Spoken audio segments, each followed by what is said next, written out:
ओम नारायण नारायण नारायण नारायण। सब मित्रों को राम राम, सबका स्वागत है। दोस्तों कैसे हैं आप सब। दोस्तों अभी हम रिव्यू करने वाले हैं खाकी द बंगाल चैप्टर का। पिछले महीने 20 मार्च को इस सीरीज को नेटफ्लिक्स पर रिलीज किया गया था। लगभग 50 मिनट की इसमें 7 एपिसोड्स है। पिछले सीरीज की ही तरह खाकी द बिहार चैप्टर जो सीरीज थी, जो 2022 में रिलीज हुई थी, उसके लगभग 2-2.5 वर्षों के बाद में इसे रिलीज किया गया है। तो खाकी द बिहार चैप्टर के भी क्रिएटर थे नीरज पांडे जी, और यहाँ पर भी वे केवल इसके को राइटर और क्रिएटर है, डायरेक्टर दूसरे हैं। Khaki the Bihar chapter IPS Amit Lodha ji की जो पुस्तक है बिहार डायरीज, उस पर वो सीरीज़ आधारित थी। यहाँ पर बंगाल चैप्टर के बारे में ऐसा कुछ मुझे पढ़ने को नहीं मिला कि किन के पुस्तक पर वगैरह ये आधारित है या नहीं है, परंतु जो पिछली सीरीज़ थी बिहार चैप्टर, उसमें बहुत सारी बातें बिल्कुल रियलिस्टिक ही रखी गई थी, क्योंकि आईपीएस अमित लोढ़ा उनके खुद के अनुभवों पर ही वो सीरीज़ बेस्ड थी, आधारित थी। यहाँ पर बंगाल चैप्टर में कुछ सत्य घटनाओं को आधार बनाकर उन्होंने एक फिक्शनल कहानी क्रिएट की है, और इसी कारण से बहुत सारी बातें यहाँ पर उतनी रियलिस्टिक नहीं लगती है। जैसे कि जो रूलिंग पार्टी है उनको डायरेक्टली कम्युनिस्ट पार्टी नहीं कहा गया। जो अपोजिशन पार्टी है उसकी जो लीडर है ममता बनर्जी की तरह शायद उस कैरेक्टर को दिखाना चाहते थे। सफेद साड़ी में चित्रांगदा सिंह ने वो कैरेक्टर प्ले किया है। कहानी के बारे में थोड़ा सा अगर मैं आपको बताऊं तो शंकर बरुआ उर्फ बाघा एक लोकल डॉन है। उस कैरेक्टर के इंट्रोडक्शन से सीरीज़ की कहानी सीरीज़ शुरू होती है, कहानी की शुरुआत होती है। शंकर बरुआ जो रूलिंग पार्टी है उसके साथ मिला हुआ है, उनके लिए जितने भी कुछ गलत काम होता है वो रूलिंग पार्टी के लिए करता है। अब जो अपोजिशन लीडर है चित्रांगदा सिंह का कैरेक्टर, वो इसके विरुद्ध आवाज़ उठाती है। अब इलेक्शंस नज़दीक आने वाले हैं, तो रूलिंग पार्टी अपनी इमेज सुधारने के लिए, चमकाने के लिए एक क्लीन इमेज वाले पुलिस ऑफिसर को, परमव्रता चैटर्जी ने कैरेक्टर प्ले किया है, उस पुलिस ऑफिसर को अपॉइंट करती है बाघा पर कार्रवाई करने के लिए। अब जो रूलिंग पार्टी है उनके ही एक वरुण रॉय नाम का कैरेक्टर है, जो कैरेक्टर प्रसन्नजीत चैटर्जी ने प्ले किया है। तो वरुण रॉय रूलिंग पार्टी की तरफ से बाघा को सारी इन्फॉर्मेशन देते रहता है कि भाई ये जो क्लीन इमेज वाला पुलिस ऑफिसर है वो कहाँ कहाँ पर कब कब रेड वगैरह डालने वाला है, तो तुम पहले से ही तैयार हो जाओ वगैरह वगैरह। परंतु बाघा के अंडर काम करने वाले सागर और रंजीत, ये दो जो लड़के होते हैं वो उतावले होते हैं, युवावस्था की उच्छृंखलता वगैरह, तो बाघा का काम करने का तो तरीका उनको पसंद नहीं आता, तो वो खुद जाकर के उस क्लीन इमेज वाले पुलिस ऑफिसर को मार देते हैं।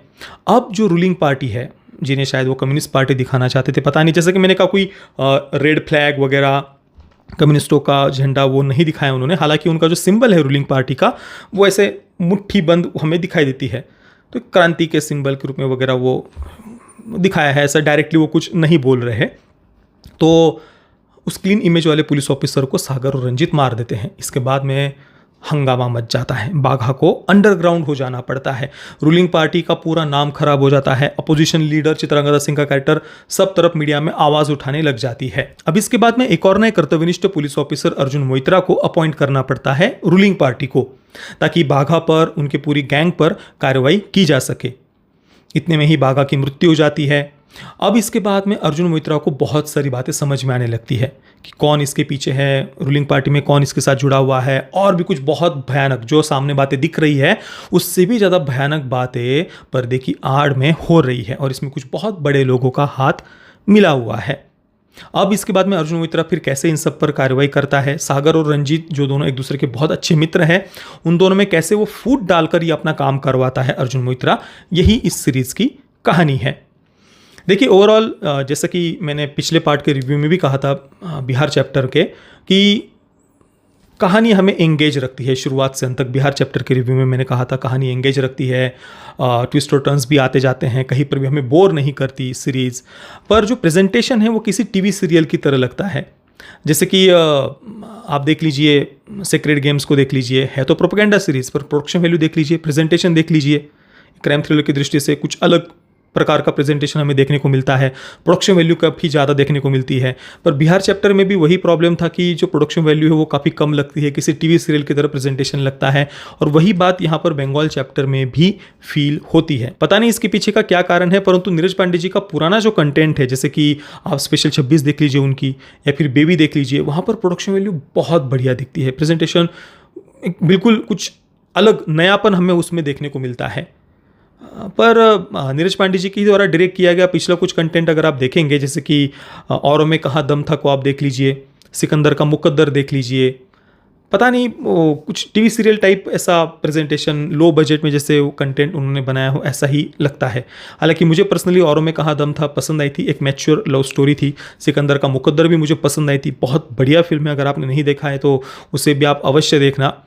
हालांकि यहाँ पर बंगाल चैप्टर और बिहार चैप्टर दोनों के ही डायरेक्टर नीरज पांडे जी नहीं हैं, केवल क्रिएटर के रूप में उनका नाम इसके साथ जोड़ा गया है। परंतु फिर भी प्रेजेंटेशन मुझे पिछले बिहार चैप्टर में भी और यहाँ बंगाल चैप्टर में भी उतना कुछ खास मुझे ऐसा पसंद नहीं आया।